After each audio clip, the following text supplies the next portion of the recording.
Thanks for tuning in and welcome to the Gnostic Connection. We're your hosts, Metaphysical Detectives Damian, Sebouhian, and Andria Stone. As Metaphysical Detectives, our role for each show is to investigate a specific topic of interest, uncover its inner wisdom, and share with you, the listener, our findings. Feel free to accept, reject, or modify our findings as you see fit. For today's episode, we will be making the Gnostic Connection with spiritual sovereignty. The beginning of love is the will to let those we love be perfectly themselves, the resolution not to twist them to fit our own image. Thomas Merton. The only way to deal with an unfree world is to become so absolutely free that your very existence is an act of rebellion. Albert Camus. In this episode, I make reference to several Gnostic concepts, including the idea that we are residing within an archontically manufactured and controlled reality, because I'm approaching it primarily from a metaphorical and psychological lens rather than a literal cosmological one. The word archon is a Greek word that literally translates to ruler. But the archontic rulership I'm talking about isn't primarily about literal entities lurking in the shadows of the astral realm, though the ancient Gnostics certainly described them that way. What I'm addressing is something simultaneously more intimate and more pervasive: archontic energies operating within the consciousness of humanity itself. What differentiates archontic-style rulership from the literal rulership of presidents, CEOs, monarchs, chancellors, and prime ministers can be described simply by this understanding. All rulers in our world today operate through archontic patterns, but not all archontic energies can be summed up within the visible rulership class. Every single one of us is subjected to archontic rulership because archontic rulership has its foundation within the ego-conditioned, defilement-programmed mind. Archontic energies are fundamentally parasitic in nature. Just as a parasite cannot exist without a host to feed upon, archontic patterns cannot exist without consciousness to vampirize. They don't create, they consume. They don't generate life force, they siphon it. An archon, whether we're talking about an actual entity or an energetic pattern, can only exist by feeding off the energies of its host. Think about how negative thought patterns work in your own mind. You sit down to write a song, and suddenly a thought arises. You're not talented enough. Who do you think you are? This is going to be terrible. That thought doesn't create anything. It consumes your creative energy. It feeds on your enthusiasm, your inspiration, your life force. You try to interact authentically with your child, and a voice whispers, "You're doing it wrong. You're a bad parent. You're damaging them just like your parents damaged you." That pattern doesn't generate love. It devours the love that's trying to flow through you. You sit down to do your taxes, and anxiety floods in. You're going to make a mistake. You're going to get audited. You can't handle this. You're incompetent. That defilement doesn't help you complete the task. It parasitically feeds on the energy you need to accomplish it. The irony here is that paying taxes is itself an archontic activity for those who would rather keep their money instead of giving it to the government. It's archontic because it's parasitic. All governments are inherently archontic because all governments exist the same way a parasite does, through siphoning the fruits of the labors of its host population.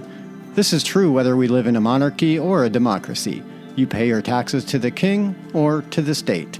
Either way, you have no agency in how that money is spent, and the punishment for not paying your taxes?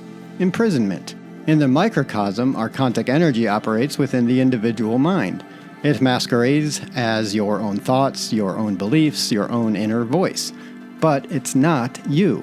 It's programming. It's what the Buddhists call kleshas, defilements like greed, hatred, ignorance, envy, pride, lust, and the endless variations of fear-based consciousness. These defilements don't belong to your original source programming.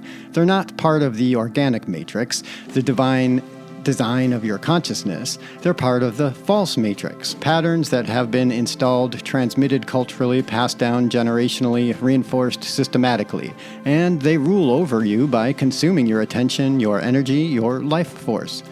Now scale this up to the macrocosm, humanity at large. At the collective level, archontic energies operate through the same parasitic mechanism, just on a massive scale. They feed on collective fear, collective greed, collective separation consciousness.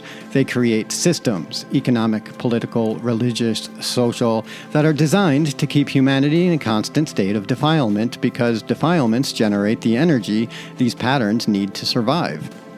War feeds on hatred and fear. Capitalism, in its most toxic form, feeds on greed and scarcity consciousness. Patriarchy feeds on the domination impulse and the objectification of others.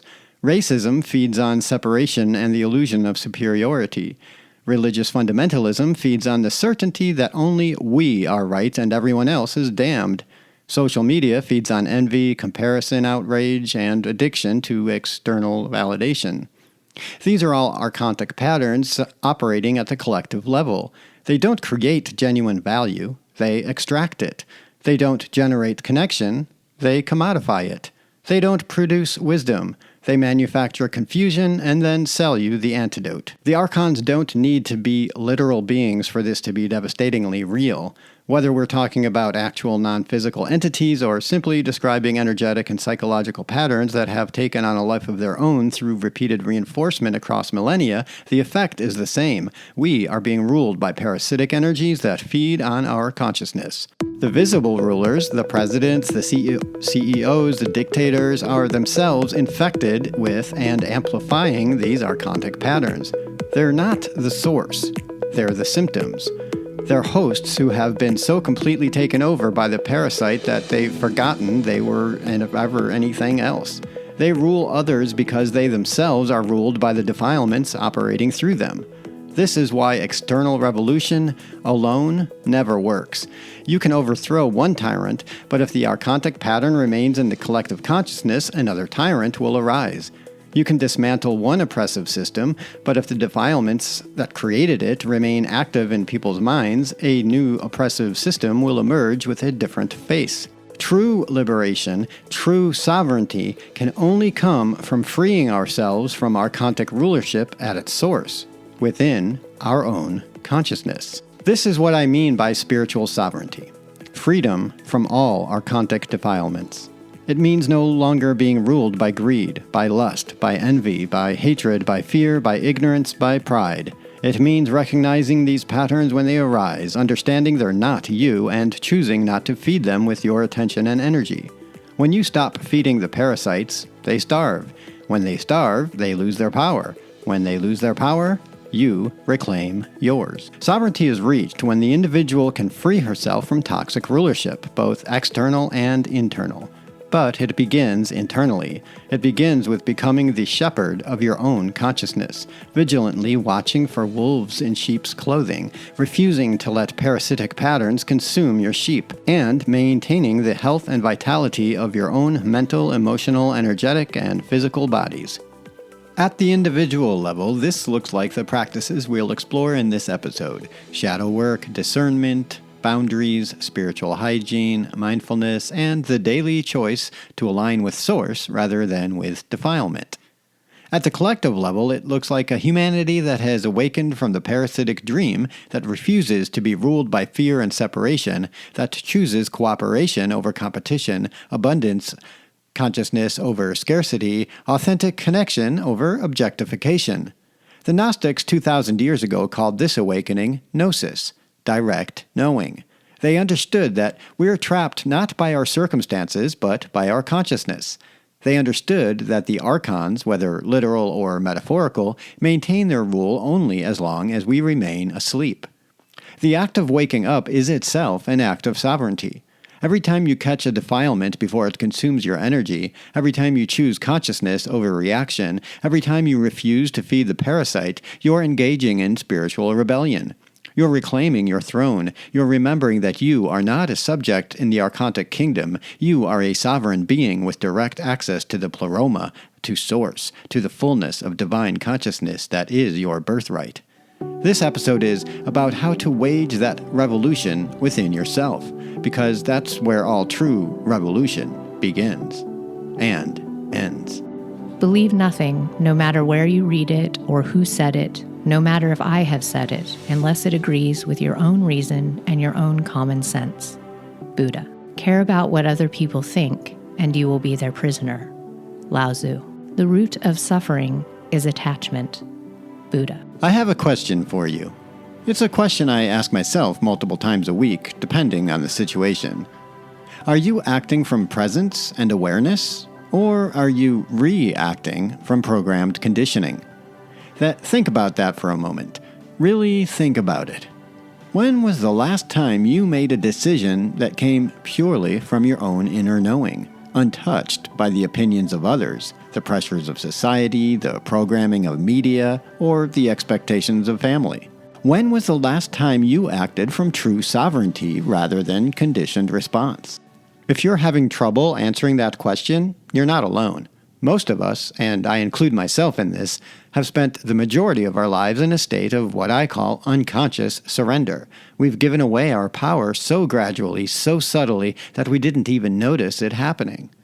Even if you believe fully in free will and freedom of choice as concepts to live by, how do you know those choices aren't being made from your past conditioning?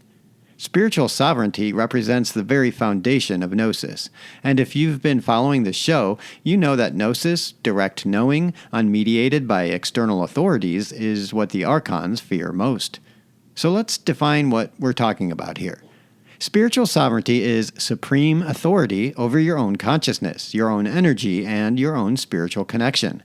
It's a self-governing state of consciousness in an archontically ruled world. It's authentic self-determination. It's about remembering that you have direct access to the all. Now, if you've been with us for previous episodes, you know we've talked extensively about the Archons, those counterfeit forces described in the Nag Hammadi texts that jealously guard against human awakening. There are two types of Archons. The external Archons are represented by those individuals and groups that profit and thrive from division, greed, violence, and controlled chaos. These Archons thrive from a service to self matrix where the ends always justify the means, and the ends equate to the world of humanity we live in today. It's the world where the 99.999% are subjected to the rule of the 0.0001%. There is little to nothing that we as individuals can do about these Archons. In fact, any direct opposition to them only makes them stronger. Loving them with intensely heartfelt prayer and pure intentions is more effective than outright physical opposition. But the even more effective way to handle these Archons, what Occupy Wall Street termed the billionaire class, is to ignore them entirely and focus instead on transmuting the internal Archons into angelic allies for the cause of unity consciousness. The internal Archons don't rule through direct force. They can't. They rule through deception, through mimicry, through programming. They've created what I call in my writing the false matrix, a synthetic copy of Source's original reality designed to trap consciousness in loops of suffering, distraction, and unawareness. The Archons feed on our energy, specifically the energy produced by our defilements: fear, anger, anxiety, greed, envy, ignorance. As long as we remain unconscious running these programs without awareness, we're essentially walking batteries for these energies, entities, substances, and programs. Our attention, our life force, our creative power, all siphoned off to sustain a parasitic system. The good news is we are not separate from Source.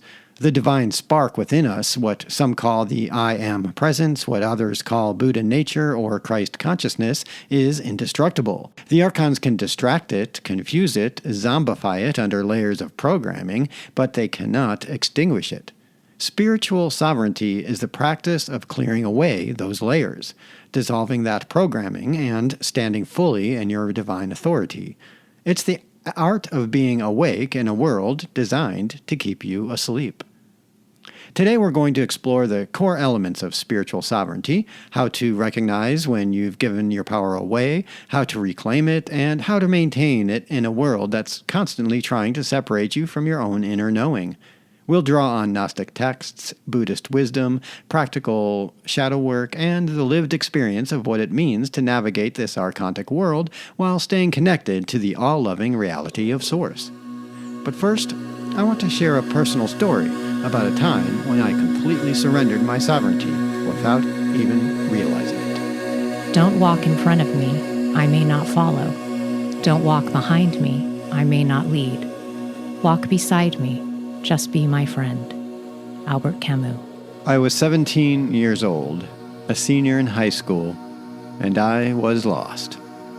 I had little confidence outside of my immediate friend group, very little sense of who I was. I kept my head down, I mumbled when forced to speak. I was a Dungeons & Dragons nerd in the 1980s who spent most of his time daydreaming because reality felt like something I needed to escape from. My parents, both academics with high standards, had years of evidence in the form of mediocre report cards to suggest that I was an intellectual lightweight, unqualified to carry the torch of their accomplishments. Then I met Mrs. B, my English teacher. She was different from every other adult in my life. She listened, she smiled, she laughed at my awkward jokes. She complimented me constantly, something I'd never experienced before. She told me I was talented, intelligent, capable of greatness. For the first time in my life, someone important seemed genuinely interested in who I was. More than that, she seemed to be the only person who could tell me who I was, and I desperately needed someone to tell me that because I had no idea myself. It started professionally enough, tutoring sessions, journal exchanges where we'd write back and forth about poetry, about life, about our deepest thoughts. But it didn't stay professional. By December of my senior year, we had both admitted we were in love. By May, just before my 18th birthday, we'd become sexually involved. The relationship continued for 4 years, well into my college years. For nearly 30 years after the fact, I believed my relationship with Mrs. B was a beautiful love story. I mythologized it.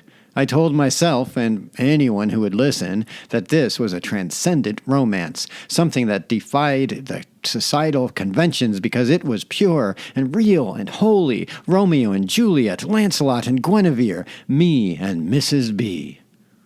I went to therapist after therapist, hoping to find one who would validate my mythology. When they tried to tell me the relationship was toxic, that I had been groomed, that there was a profound power imbalance, I stopped going. I didn't want therapy. I wanted validation. And although I couldn't get validation from my therapists, I could get it from every man I told the story to. Every man I told the story to treated me like I'd won life's secret lottery. "Dude, you lucky bastard," they'd say. But every woman, every single one, looked at me with concern and said some version of, "She was a sexual predator, you were a victim, you had no power in that relationship." I just couldn't hear it. I was in complete denial about the spiritual and psychological ramifications of what had happened to me. Why? Because I had given up my sovereignty entirely. Think about what sovereignty means. Supreme authority over your own consciousness, your own energy, your own choices. I had none of that. Mrs. B had held all the power. She was 25 years older than me. She was my teacher, an authority figure in a position of trust. She manipulated our schedules so we could spend 4 hours a day together. She shared intimate details about her life to create false intimacy. She trained me in plausible deniability, how to lie, how to keep secrets, how to protect her if we ever got caught. When my mother confronted me, correctly sensing something was up, I threatened to run away and never speak to her again if she reported Mrs. B. I was willing to destroy my relationship with my own mother to protect my relationship with my predator. That's what giving up your sovereignty looks like. But here's the most insidious part. I never felt like a victim. I felt chosen, special, seen. For a kid with no self-esteem who felt invisible to most everyone in his life, being the focus of this woman's attention felt like salvation. She built me up by tearing down everyone else in my life. My parents, my former best friend, other teachers. She positioned herself as the only person who truly understood me, the only one who could see my potential. This is how energy vampires work. This is how predators work. They don't announce themselves as wolves. They wear sheep's clothing. They appear as saviors, as mentors, as the answers to all your unspoken prayers. And because our culture has this twisted idea that teenage boys can't be victimized by adult women, that somehow we should feel lucky, that it's every boy's fantasy, I spent decades unable to recognize what had actually happened to me. It wasn't until I was 5 years into my current relationship with Andria, which represents my first truly healthy romantic relationship, that I finally had the distance and perspective to see the truth. All of my previous relationships had been toxically influenced by that first one. I didn't know how to have a relationship where power was balanced, where I wasn't either trying to be the authority or submitting to one. Mrs. B had conditioned my consciousness for 30 years. I had given her my sovereignty, and I spent 3 decades defending that choice, protecting her, keeping her mythology alive. The path back to sovereignty has been long. It's required therapy, real therapy, where I stopped looking for validation and started doing the actual work. It required brutal honesty with myself about what really happened. It required grieving for that 17-year-old kid who was so desperate to be seen that he gave everything away to someone who exploited that desperation. It required examining every trigger, every pattern, every belief that came from that relationship. The need to please authority figures, the inability to trust my own judgment, the confusion between love and manipulation, the deep shame I carried but couldn't name, the way I'd learned to lie, to others and to myself, to maintain a false narrative. And it's required reclaiming, piece by piece, my right to define my own experience, to trust my own inner knowing, to stand in my own authority without needing external validation to tell me who I am. I share this story not for sympathy, but because I know many of you have your own versions of this. Maybe it wasn't a teacher. Maybe it was a spiritual guru who promised enlightenment if you just surrender yourself completely. Maybe it was a parent who used love as currency for obedience. Maybe it was a partner who gradually isolated you from everything that made you who you were. Maybe it was a religious authority who claimed to speak for God and convinced you that questioning them was questioning the divine itself. The details differ, but the pattern is the same. We give our power away to perceived authority figures who promise to fill the holes in our souls. And because we don't have sovereignty, because we don't trust our inner knowing, we mistake their control for care, their manipulation for love, their feeding on our energy for nourishing our spirit. Reclaiming sovereignty after that kind of experience isn't a one-time event. It's a daily practice. It's catching yourself every time you're about to hand your power to someone else. It's learning to trust your own guidance even when it conflicts with external authorities. It's setting boundaries even when it disappoints people. It's doing the shadow work to understand why you gave your power away in the first place so you don't keep repeating the pattern. Today, well into my 6th decade on this planet, I can finally say, I am sovereign. Mostly. Not perfectly. Sovereignty isn't about perfection, but I'm awake. I'm aware of where I am free and where I still need to work on getting free. I'm the shepherd of my own consciousness, and when wolves appear in sheep's clothing, I can recognize them now. I don't invite them in. I don't feed them. I protect my herd.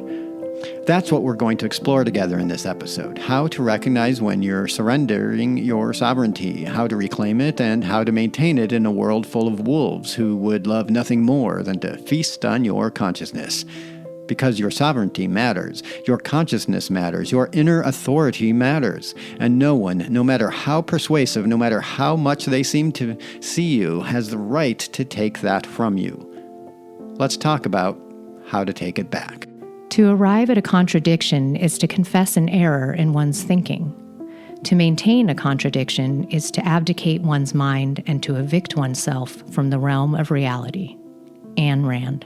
Stop acting so small. You are the universe in ecstatic motion. Rumi. Be a lamp unto yourself. Work out your own salvation. Do not depend on others. Buddha. Now that I've shared my story, let me give you a framework for understanding how sovereignty works in practice. I call this the shepherd's dilemma. Each of us is a shepherd of our own mind.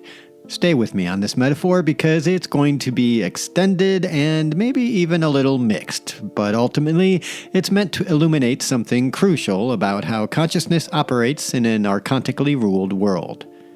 Your sheep represent your pure thoughts, ideas, beliefs, and ways of being. When they're healthy, when they're actually authentic expressions of your sovereign consciousness, they produce golden wool. And this wool represents the strands that help quilt your sovereign reality.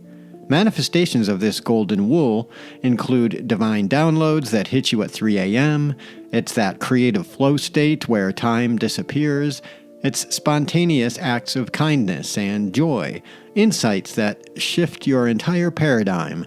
The wool is what your consciousness produces when it's operating from sovereignty rather than subjugation. Perhaps this is what Jesus meant when he said, "I am the good shepherd lays down his life for the sheep." But here's what a lot of people miss. You are also that good shepherd, and the life you're laying down is your old unconscious way of being. These wolves represent archontic distortions, and they don't just attack your sheep. That would be too obvious. No, these wolves are clever. They consume the sheep, then wear their hides as disguises. They become wolves in sheep's clothing. Jesus warned about this too. Beware of false prophets who come to you in sheep's clothing, but inwardly they are ravenous wolves. Think about what this means in practical terms. A belief that looks like self-care, but is actually self-obsession. A thought that seems like discernment, but is really judgment wrapped in spiritual language. An ideology that appears to be liberating, but actually imprisons you in new, more subtle chains. These are wolves in sheep's clothing, and if you're not paying attention, if you're not being a mindful shepherd, they'll take over the entire herd before you realize what's happened. In my Medium article about purifying the 4 bodies, I talk about how defilements work. They knock on the door of your awareness. A negative thought, quote, "I could never do that. Why am I always broke? It wasn't talent. I'm just lucky." This toxic self-talk represents archontic vampire mosquitoes, and the moment you let them in, they start feeding on your attention. They grow stronger as you grow weaker. This is the wolf consuming the sheep. And once that wolf is inside your herd, wearing sheep's clothing, it starts to look legitimate. It starts to feel like it's really you thinking about these thoughts, believing those beliefs, acting out those patterns.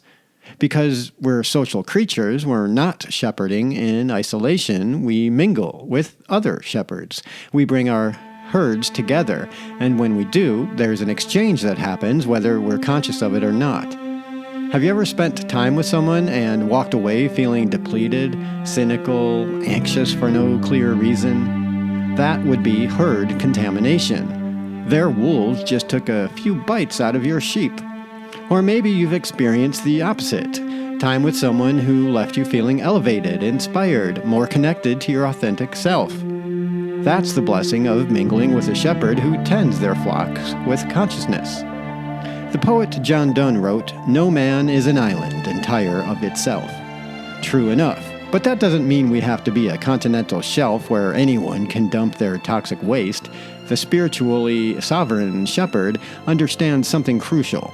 Discernment is not the same as judgment, and boundaries are not the same as walls. If you're regularly spending time with shepherds whose flocks are mostly wolves, people who are unconscious, living in perpetual reactivity, running archontic programs, then you're going to spend all your energy replenishing your herd after every interaction. And if you don't do that replenishment work, if you skip the shadow work, the self-examination, the mindful inventory of your inner landscape, then you'll become like them. Your herd will transform. The wolves will multiply, and one day you'll look around and realize you've given up your sovereignty entirely. Sometimes, especially when you're younger, we invite the wolves ourselves. Drugs, alcohol, compulsive sexuality, endless consumption, digital addiction, outrage addiction. These are all wolves we've opened the gates for. We're exhausted from shepherding.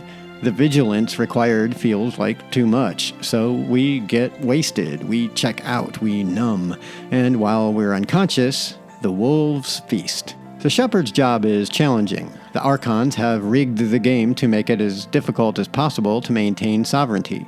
But part of growing into spiritual maturity is recognizing when we're abandoning our post. The Gospel of Thomas says, "If you bring forth what is within you, what you have will save you.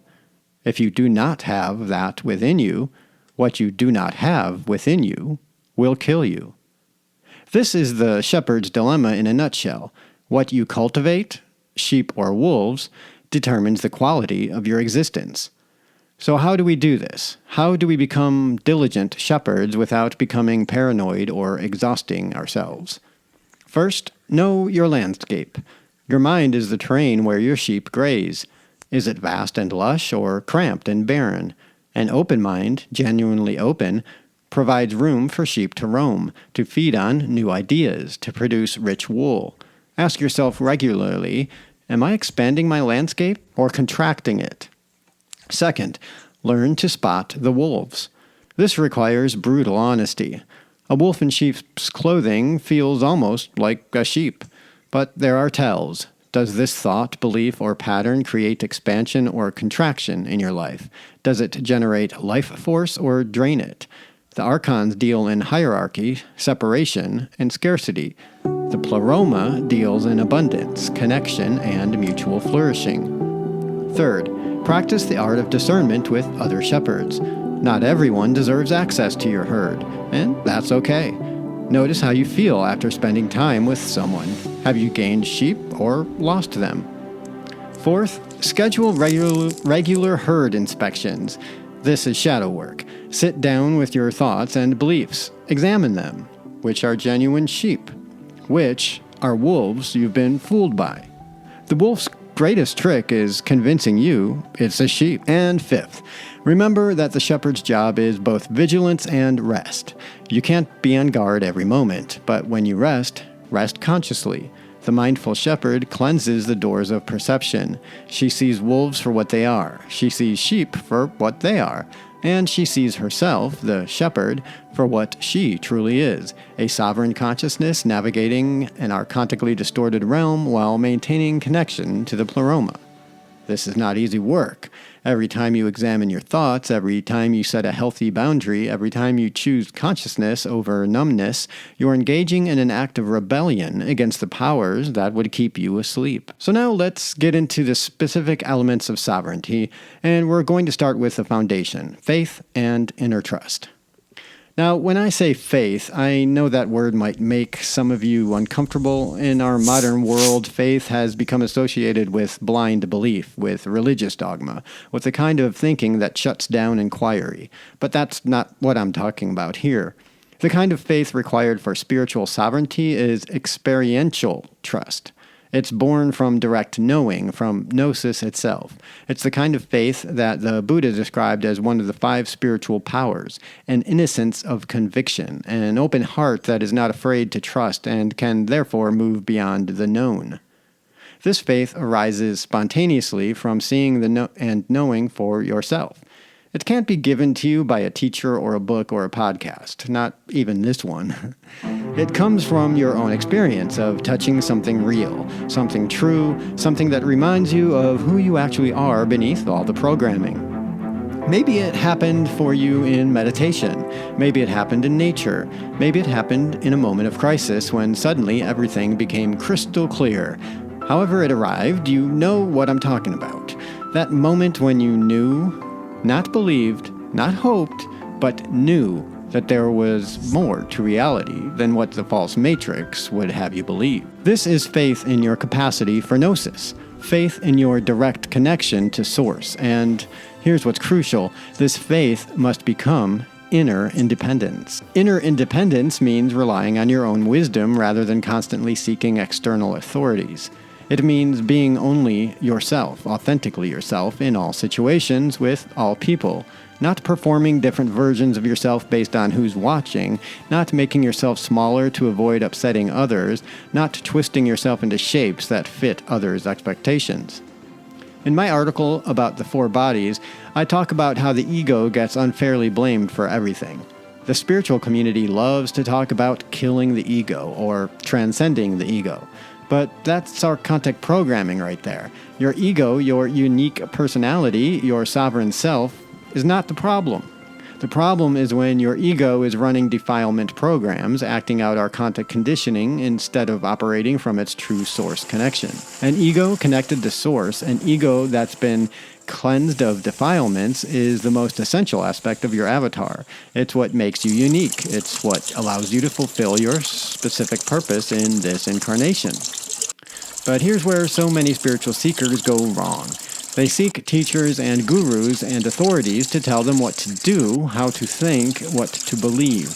They put others on pedestals. They create hierarchies where they're inferior and someone else is superior. There are no gurus in the age of sovereignty. None. You have access to more knowledge and information than any guru in history ever had. More importantly, you have access to your own intuition, your own inner knowing, your own direct line to the divine. Now, does this mean you should never learn from anyone? Of course not. I learn from teachers all the time. But there's a huge difference between learning from someone and giving them your power. When you idolize someone, when you turn them into an idol, you rob both of you of something essential. You rob them of their humanity, and you rob yourself of your sovereignty. Here's what I wrote in my manifesto for spiritual sovereignty. When you make someone else a guru, you're creating an unequal power structure. You're putting all the answers and value and worth outside of yourself. You're denying your own divinity. Spiritual maturity means becoming a sovereign being in all senses, not asking mommy and daddy for permission, but taking aligned action when it feels right to you. It means breaking the good girl or good boy pattern. It means transcending the fear of punishment or rejection.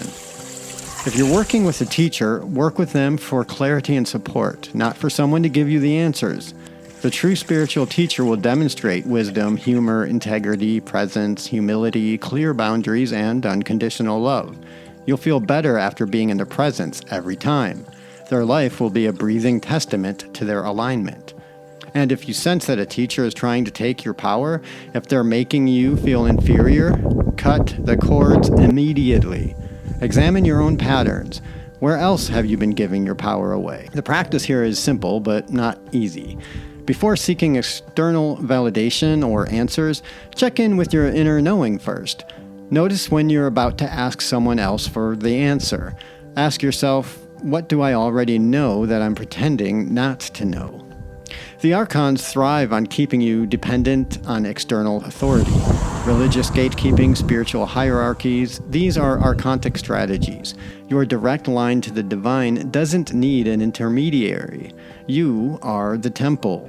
Your body, what I call the avatar in my writing, at least the physical part of the avatar, is animated by spirit itself, the same spirit that animates everything in the pleroma. Trust that. Have faith in that. Not blind faith, but tested faith. Faith that's been earned through your own direct experience of touching the real. Daring to set boundaries is about having the courage to love ourselves, even when we risk disappointing others. Brené Brown. You are not here to be good. You are here to be yourself. Glennon Doyle. Faith alone isn't enough. Faith opens the door, but you have to walk through it.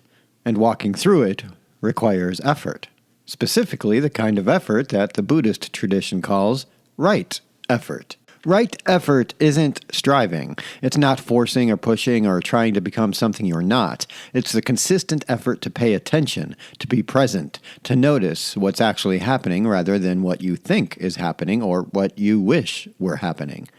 The teacher Sarah Doring describes it beautifully. Quote, right effort is not trying to get anything, for there's nothing to get. Rather, it's the effort to listen with greater sensitivity. It's a soft receptivity, just total surrender, receiving and welcoming whatever is here, unquote. This is the effort to be mindful, and mindfulness, true mindfulness, is the observing power of the mind.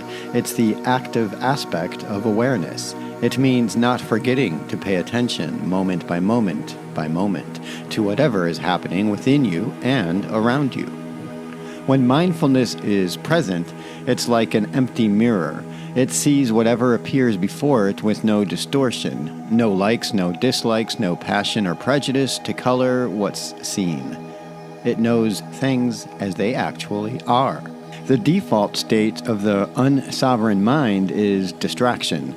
The scattered energies of consciousness are frittered away in random thoughts, desires, hopes, fears, planning, fantasizing, judging.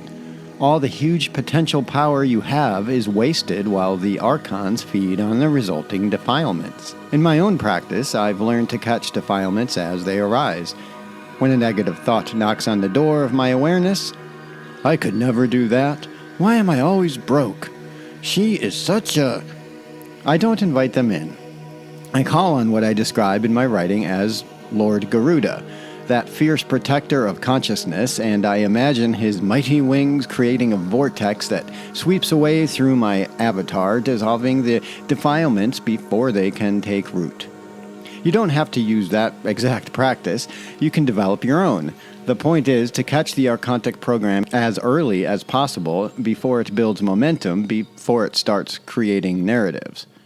Because here's what happens. You let one negative thought in, then another, and before you know it, they're building stories together. These narratives are Archontic vampire mosquitoes getting together for a feeding frenzy, helping you construct toxic beliefs that ensure they have a food source and you stay disconnected from your fullness. This is where shadow work becomes essential. Shadow work is taking ownership of the places within you that are biased, confused, dramatic, chaotic, manipulative, or addictive. It's being willing to examine your inner patterns with ruthless honesty, to investigate what triggers you and why, to notice your own behavior and take responsibility for it. This includes, and this is crucial, taking responsibility even for the shadow aspects that don't want you to take responsibility. The parts that want to blame others, the parts that want to play victim, the parts that want to remain unconscious because consciousness is uncomfortable. I keep a trigger journal. When something triggers an emotion in me, anger, anxiety, fear, shame, I catch it as quickly as possible with my awareness. I thank it for the energy, then I transmute it. I say, "Oh, hello, anger. Thanks for showing up. Garuda, transform this anger energy into love energy. Let it flow through my heart and emit as pure love to whatever triggered this reaction." Then I write about the trigger, because the more I know what triggers me, the more I can pull those weeds at the root. Each trigger represents Archontic programming in my 4 bodies, mental, emotional, energetic, or physical. Each trigger is a place where I've given up sovereignty, where I'm reacting automatically instead of responding consciously. The practice is to weed the avatar regularly. In my case, I use a tuning fork tuned to 528 Hz. I call him Zayin, as a kind of magnetic vacuum cleaner for discordant emotions. But you can use whatever tools resonate with you. Meditation, journaling, energy work, therapy. The specific tool matters less than the consistency of the practice. After I've done this kind of weeding work, I conduct an experiment. I deliberately expose myself to things that used to trigger me and see if they still do. If the trigger is no longer causing a fierce reaction, great. That weed has been pulled. If it's still there, those types of reactions, I know the roots go deeper and I need to keep working. The key is self-awareness, understanding your own reactions so you can detach from others' attempts to manipulate you. And believe me, people are constantly trying to manipulate each other, usually unconsciously. Passive-aggressive behavior, guilt-tripping, emotional blackmail, playing on your insecurities, these are all ways energy gets drained. And it's not just people.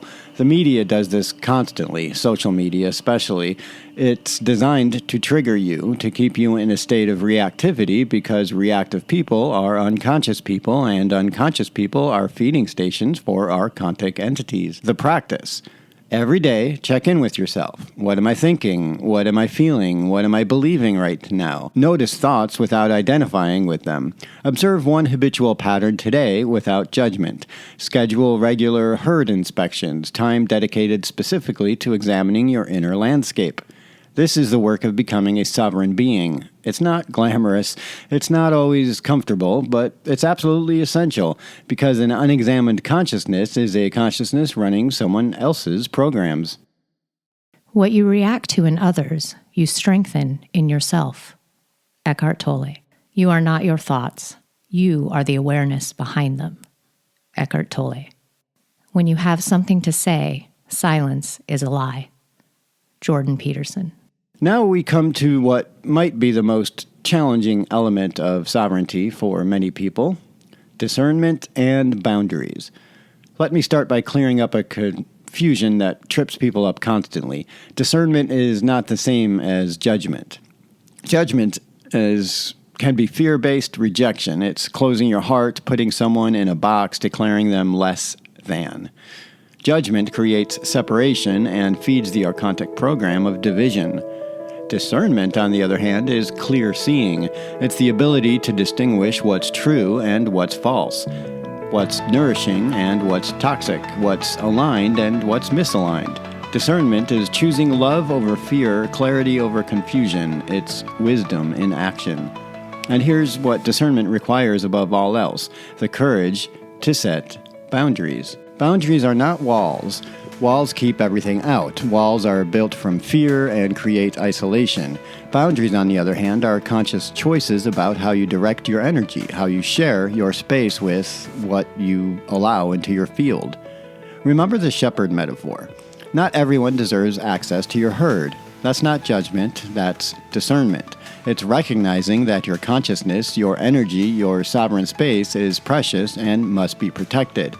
An example of this for me was when I gave up alcohol because I had become a severe alcoholic. My discernment told me it's probably not a good idea for me to go to the places I used to go, bars and pubs, and mingle with people, because I was not in a place where I could be around alcohol and people drinking without being tempted to drink, or to just feel disgusted by the whole atmosphere and be very judgmental, and it would trigger me and all that kind of stuff.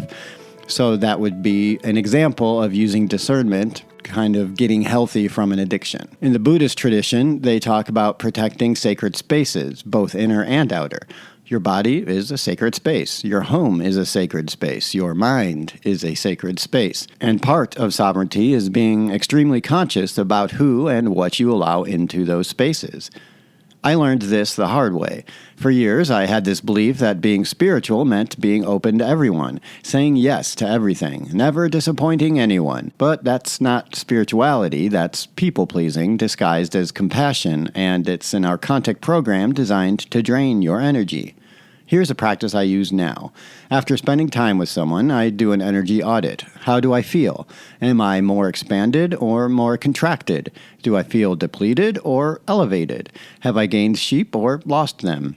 This isn't about judging the other person. It's about assessing whether this particular interaction was nourishing or draining for my sovereignty.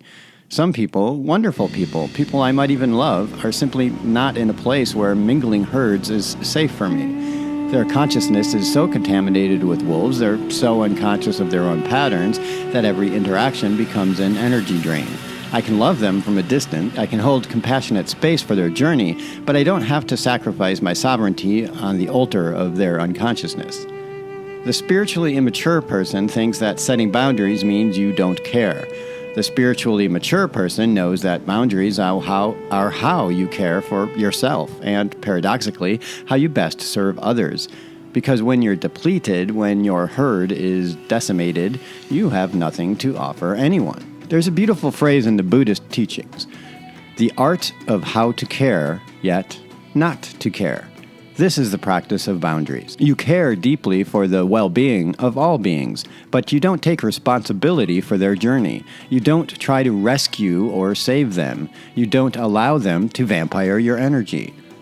In my manifesto, I wrote, "Do not interfere in others' healing processes. Trying to rescue or save others drains your energy and prevents them from becoming sovereign beings themselves. When you try to save someone, you're actually disempowering them. You're denying them the lessons they need to learn, and you're abandoning your own post as shepherd of your own consciousness. Now, let's talk about protecting your physical spaces. Your home must be a sanctuary, a place where you can be fully yourself. This means being extremely conscious about what you invite in and what energy they bring with them. It means clearing out clutter, getting rid of stuff that triggers negative memories, creating an environment that supports your sovereignty rather than undermining it. This also applies to your online spaces. Social media platforms are designed to be addictive, to keep you scrolling, to trigger emotional reactions. They are archontic feeding stations. If you're going to engage with them at all, do so consciously. Set boundaries, limit your exposure, curate your feed ruthlessly. Protecting your sacred spaces includes disappointing people sometimes. Being sovereign requires you to disappoint others. In being fully and authentically yourself, you will do and say things that other people disagree with. You have to be okay with this. Notice within yourself if you have a pattern of people-pleasing or approval-seeking. Have you based your identity on what others say about you? A true sovereign being has an internal source of self-worth, but it's impossible to develop that if you're relying on others' reactions to feel good or bad about yourself. Here's the practice. Conduct an energy audit of the people in your life. Who drains you? Who elevates you? Practice saying no without explanation or justification. No is a complete sentence.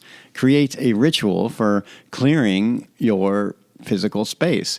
Notice when you're about to compromise your boundaries to avoid disappointing someone and pause before you do it automatically. The archons use guilt to manipulate you into abandoning your boundaries. If you really loved me, you would. A good person would. You're being selfish if. These are all archontic manipulations. A spiritually sovereign being knows that self-care is not selfish. It's essential. Your sovereignty matters. Your energy matters. Your consciousness matters. Protect it fiercely. One of the most insidious ways we give up sovereignty is by living in the past. I'm not talking about honoring your history or learning from your experiences. I'm talking about being trapped in loops of rumination, resentment, and regret. Living in the past robs you of present happiness. It keeps you stuck in what the Buddhists call samsara, the wheel of suffering. And here's the thing, the archons absolutely love when you're trapped in the past because past-dwelling consciousness is unconscious consciousness. You're not here now, where your power actually lives. Your body doesn't know the difference between remembering trauma and experiencing it. When you dwell on a past hurt, when you rehearse old resentments, when you replay that argument from 5 years ago, your nervous system responds as if it's happening right now. You flood your 4 bodies with the same stress hormones, the same defilement energies, the same archontic programming. And while you're lost in the past, feeding those old wounds, the archons are feeding on you. Releasing the past doesn't mean bypassing your pain. It doesn't mean pretending everything is fine when it's not.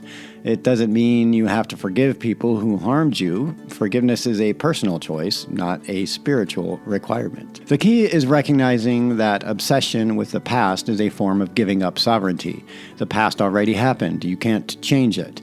But you can absolutely change your relationship to it. You can stop feeding it your present moment energy. Sovereignty lives in the now. Come back to it. Again and again and again. Our deepest fear is not that we are inadequate. Our deepest fear is that we are powerful beyond measure. It is our light, not our darkness, that most frightens us. Marianne Williamson.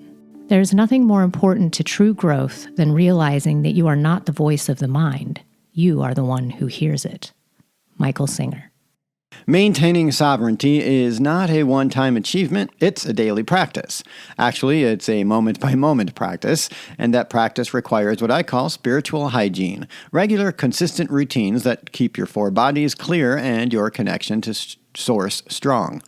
Think about physical hygiene. You don't brush your teeth once and then never again. You don't shower once a month and expect to feel clean. Physical hygiene is a daily practice because your body accumulates dirt and bacteria constantly, right?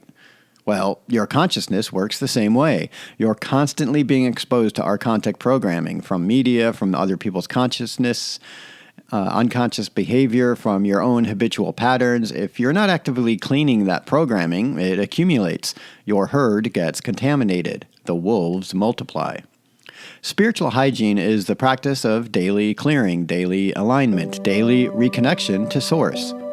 Now let me be clear about what I mean by Source. In different traditions, it's called different things: God, the divine, the pleroma, Brahman, the Tao, pure consciousness, so on and so forth.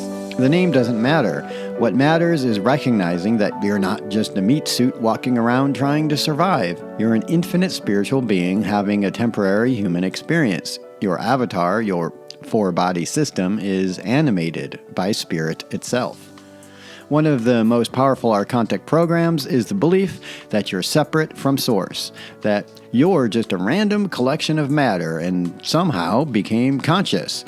That belief, what I call in my article the separation unconsciousness programmed into the root chakra, is the foundation of all suffering. The truth is, you've never been separate from Source. You can't be. You're made of Source. The pleroma, that fullness of divine light, isn't somewhere else. It's right here, right now, accessible in every moment. It's a frequency range, like a dial on a radio. The whole radio scope of reality is right here. It's just, where are you tuning it? But accessing it requires practice in tuning. It requires you to remember who you actually are beneath all the programming, and that remembering doesn't happen by accident. It happens through consistent spiritual practice. In the Buddhist tradition, they talk about this as one of the 5 spiritual powers, increasing your connection to something bigger than yourself. This doesn't mean bypassing your human experience or escaping into spiritual fantasies. It means integrating your material reality with your spiritual reality, harmonizing them, living as both spirit and matter simultaneously. Don't be satisfied with stories, how things have gone with others. Unfold your own myth. Rumi. What we plant in the soil of contemplation, we shall reap in the harvest of action. Meister Eckhart. Prisons are built with stones of law, brothels with bricks of religion. William Blake. So, what does a sovereign life actually look like? What does it mean to live as a sovereign being in this world?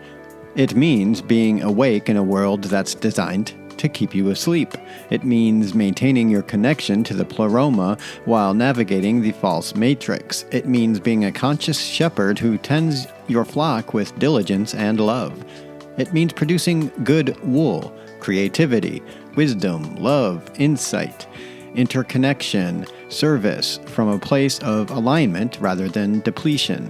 It means being a force for good in the world without sacrificing yourself in the process. It means setting boundaries without building walls, having discernment without judgment, being open without being naive, being compassionate without being codependent.